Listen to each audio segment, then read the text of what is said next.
Testimony time. Testimony time. Back to the Super T Sigma journey into the Qliphoth. So we're at Gamaliel now, the vampire realm. Now, this is the realm of the incubi and the succubi.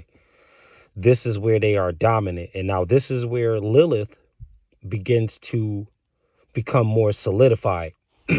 So let me give you an example.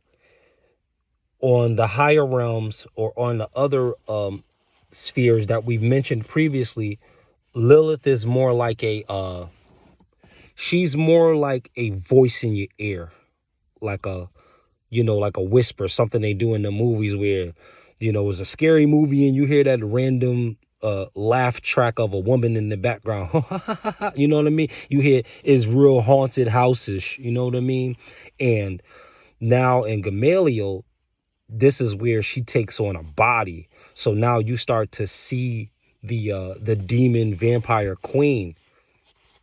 Now this particular sphere is very, very dangerous, because if you mess up in Gamaliel, you'll turn into a vampire.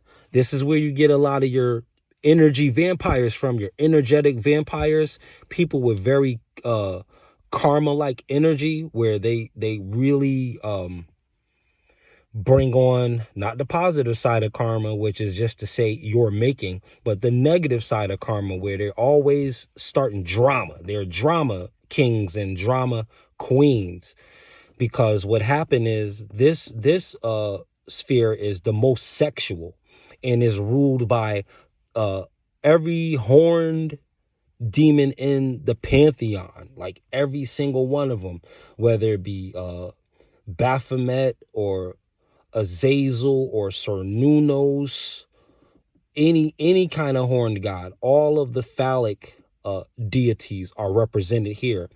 And this realm has everything to do with your dreams.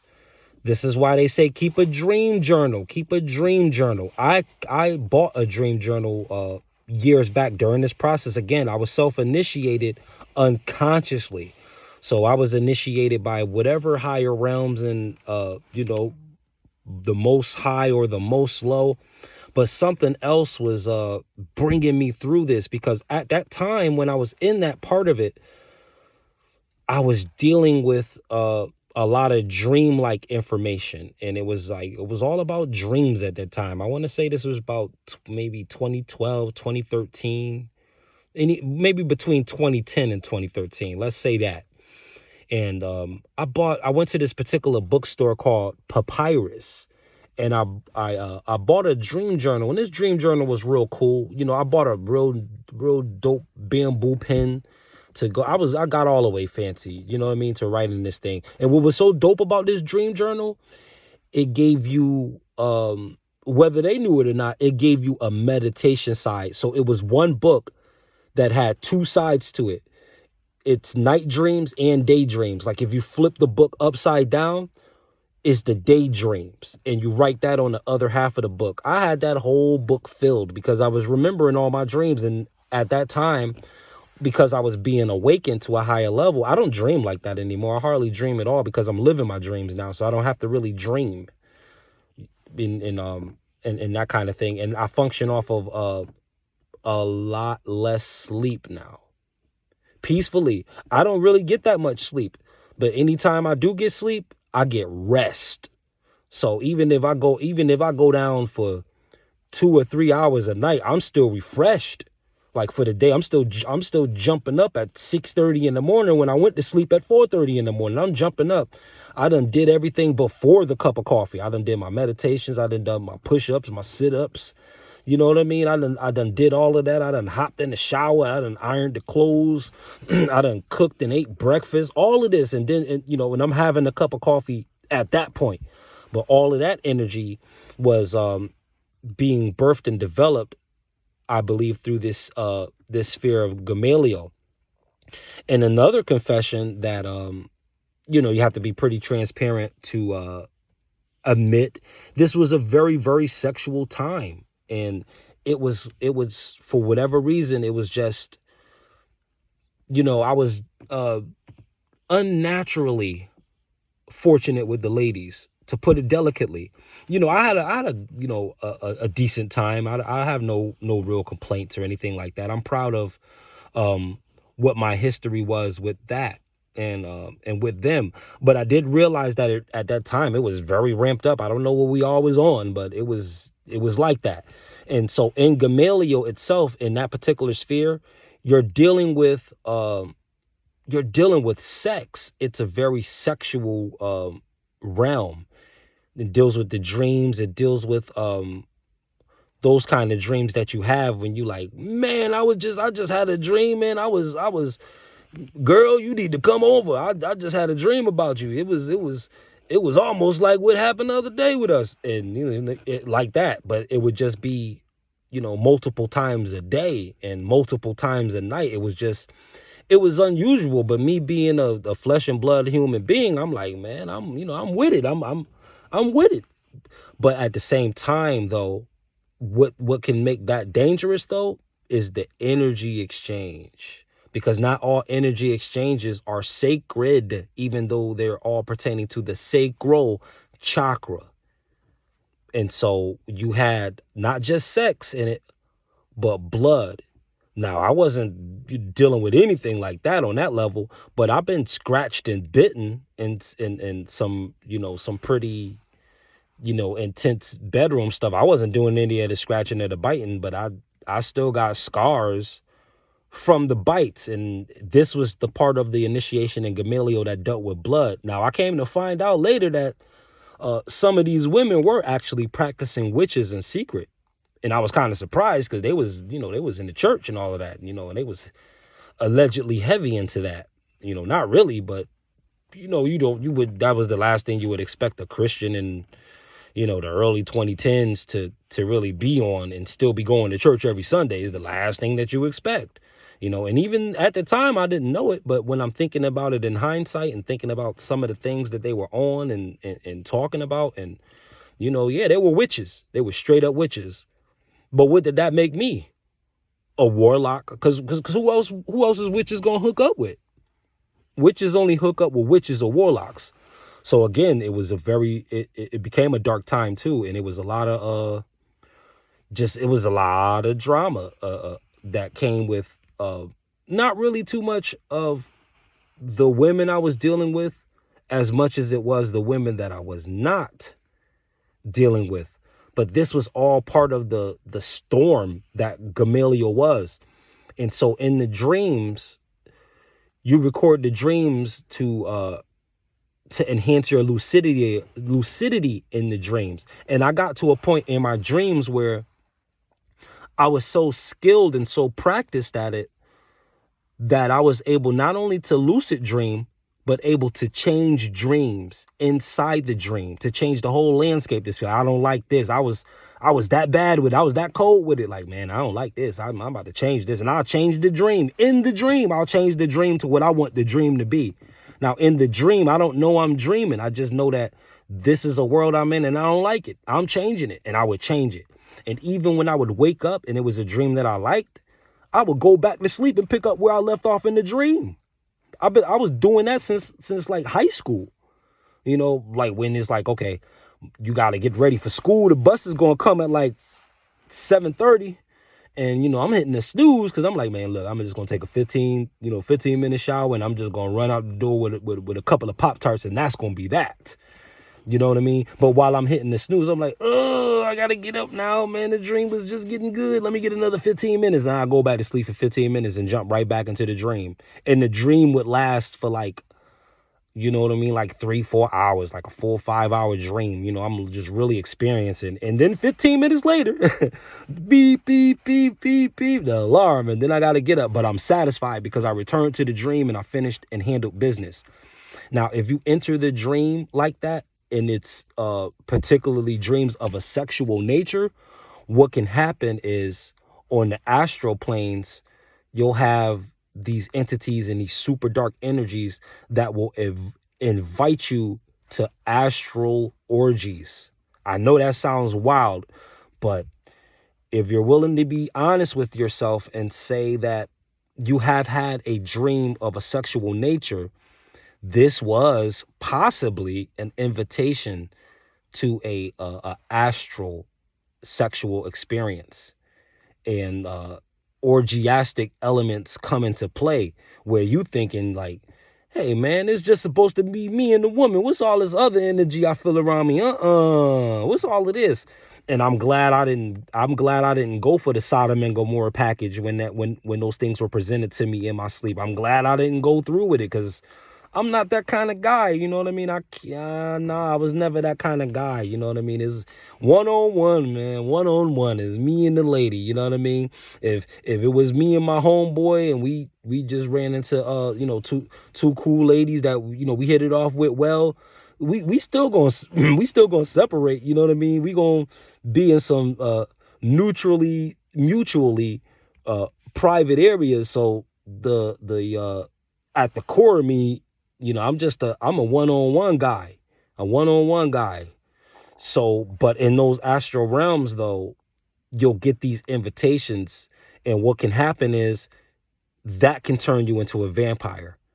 Because if you're unconscious, like if you're not lucid in these dreams, you can wake up with a lot of your psychic energy stolen.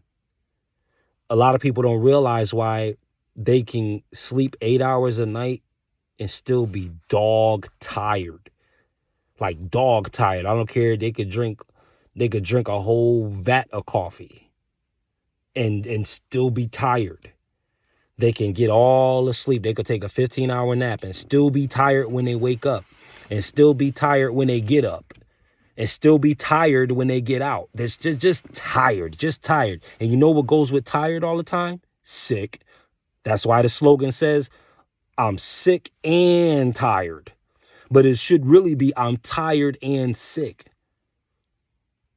So both of these things will happen and can happen to you if you get lost in this sphere.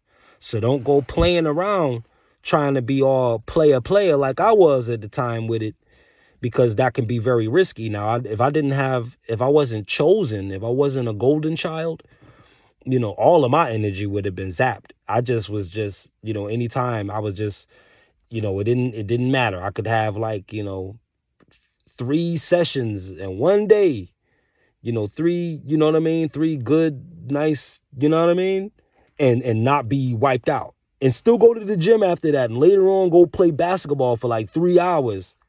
And this is in my late 20s though. Like, this energy is supposed to be gone by now. I'm supposed to be, you know what I mean? I'm not supposed to have, I'm not gonna say I'm not supposed to have, but it's not expected that in your late 20s you still have the energy of your early and mid-teens. That's not entirely typical. So a lot of this was demonic energy. And when I say demonic, I'm not saying that I've made a pact with evil, because I didn't make any pacts with any entities whatsoever. But that doesn't stop you from receiving the invitation, because you're a soul. And as long as you're a soul, any entity from anywhere can see you on the map, on the grid. Yeah, there's a grid that goes not just through this universe, but through the whole omniverse. That means all parallel universes. A person from 800 universes away can look you right in your eye. Why? Because you have a soul, and they can invite you into the astral realms when you sleep and come to visit you. This is real. A lot of people don't have dreams now because of the food, maybe because of maybe the air, maybe because of the water, maybe because of the stress, maybe because of the kind of stuff that they're taking in. And a lot of people get slammed into Gamaliel anyway, because the rectangular altar known as the television or the cell phone can put them in the dream state that is based on the last set of material that they that they have seen. This is why they always tell you not to go to sleep with the TV on. Cut the TV off when you go to sleep for the night. Because believe it or not, and I was that dream guy. I was Joseph. So, every woman that I dealt with, they will always, hey man, tell me what this dream mean. And when they tell you what the dream mean, you hear all of the movies that they was on the phone talking to you while watching. You be like, man, that's straight up out of Power. That's straight up out of this show, out of that show. Oh man, that's straight up from the Real Housewives Everything that they be having in their dreams be exactly what they fall asleep in front of the TV on. That goes right into the subconscious mind, because even though you unconscious, your ears still work. You're not aware that your ears still work, but they still work. So that's Gamaliel, and you want to watch your energy and you want to guard your energy in a sphere like this, because Lilith is gonna bring you deeper. She has her own sphere, but you have to descend, because what Lilith really is, according to the entire Qliphoth, she is what they call animus mundi, which is the world's soul. So she would be like what you would call Mother Nature. That's who Lilith is on the dark side. That on the dark side, that's the character that you would call Mother Nature. That's the role that Lilith plays. But again, you seen what nature, how nature treated her, and how the custodian over this earthly Gaia nature treated her. So of course she's gonna be like anti-nature. Of course she's gonna have that Kali energy on her. Of course she's gonna have that Inanna / Erishkigal energy. Of course she's gonna have that Samaramis energy, because she was a cast out, a castaway. And now, so imagine that the castaway is really the main vibration and the main dark matter that that animates and gives life to all life that there is. But that's coming straight out of the heart of one who's been betrayed and been basically set up, and like, like you wanted to make her a mail order bride, and this is Mother Nature, and you want to give the dark side of Mother Nature over to a mere man that was made out of dirt. So yeah, this is the realm of the vampire if your energies get drained. And what do vampires do? They go leeching off of other people's energy. Take note of this too, like some people that you're around, they can really bring your energy down. Some people that you're around can really bring your energy down. Don't confuse this with people who have exceptionally high vibrations, so high that when they're speaking and teaching, you almost pass out like you're in the presence of an angel, because people with very high vibrations can do that. It's not that they're boring their guest. It's not that they're boring their company, but it's just that their vibration is so high that for the person who's in their presence, they on a 30,000 foot flight. They are cruising altitude. So you know what I mean? The seatbelt sign has been turned off. You can lower your trays. You can kick back, and you only got what, 1.5 millimeters to recline in that thing if you ain't in first class and you flying commercial. But shoot, let's just imagine that you first class, because you a first class soul. So you kicking all the way back at 35,000 feet. That's what it's like to be in the presence of a person with a high vibration that may make you sleepy. Take John the Revelator, for example, when the form of Christ laid his right hand on him, because in the information that Christ was giving John the Divine in the book of Revelation, it made him fall out. And when he hit the ground, the angel of Christ came over and put his hand on him. You know what I mean? To reinvigorate him. That's not the same thing as being a person who drains you of your energy. There's people who drain you of your energy. You still have that angst. You still have that, you still have that negativity on you. Still have that negative dark energy on you. So this is Gamaliel and how you operate it. So in a nutshell, you want to control your lust. You're not gonna die if you bottle that stuff in. You're not gonna die if you abstain for a little while, however long you can abstain for. For some people, they can abstain for 3 months. Some people can hold off for 3 years. Some people can hold off for 3 hours. But whatever it is, if you can get a handle and consciously apply as much as your rational mind to your I guess, biological appetites, the more you can apply your rational mind to that, the more control you're going to have and the more rank you'll have in terms of being a overlord of energies here. So that's what you stand to gain versus what you stand to lose. Super T Sigma, Sigma programming. Stay up, people. Peace.